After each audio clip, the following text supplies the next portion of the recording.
Happy 4th of July, one of our 2 excuses to light pretty sparkly sky grenades.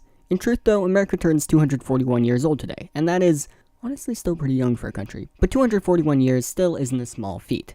So what happened in those years? Well, here's my best shot.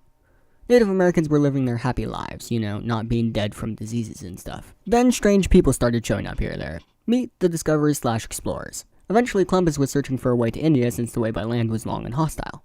He sort of bumped into America instead. Thus he assumed the Native Americans were Indians. Later at some point it was realized, oh wait, yeah, this isn't India.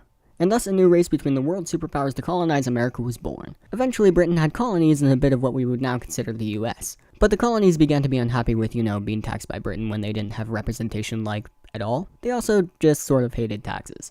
So the small ragtag team of colonies went to war with a world superpower. It was definitely their smartest decision here, 100%.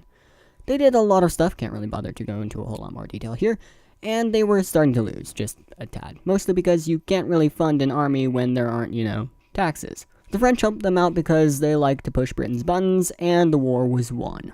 After that, the Declaration of Independence was signed on July 4th, 1776, marking the creation of the United States. Welcome to early America. Oh boy, there's a lot of work to do, but we'll be mostly skimming through the next few years anyways. To start, the Articles of Confederation were no longer really working for them, so hello new constitution, now just to get it ratified in all of the states. There was also still just a lot of fighting going on all over the place, with Britain against the US and France, cause of course there was. Yada yada yada, new constitution was passed, etc, etc. There were also expeditions west after a huge amount of land was bought for a relatively cheap bargain. Wait a minute, oh hi, now there's a civil war. The issue of enslaving African American people tore the nation in half. Luckily it ended, but only after an extended struggle on both sides with a northern victory for the cause of, having morals. Still though, the North eventually got fed up with the South in Reconstruction after they just kept dodging their attempts at reform and introducing civil rights, and thus discrimination and segregation continued onward. Oh yay.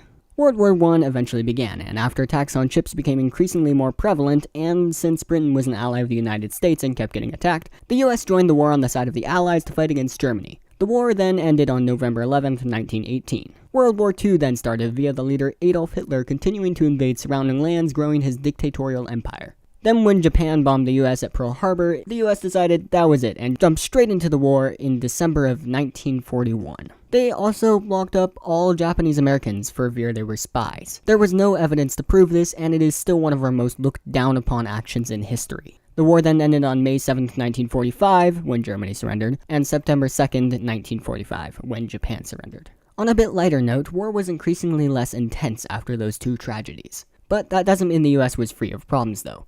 Remember that civil rights stuff? Yeah, this is when it catches up to us. Martin Luther King led a movement across the nation. A movement that resulted in the 24th Amendment, which abolished a poll tax that made it hard for African Americans to vote. And probably most notably, the Civil Rights Act of 1964, which prohibited discrimination of all kinds, allowed the federal government to enforce desegregation, abolished the Jim Crow laws in the South, and made it illegal for segregation of races in schools, housing, or hiring.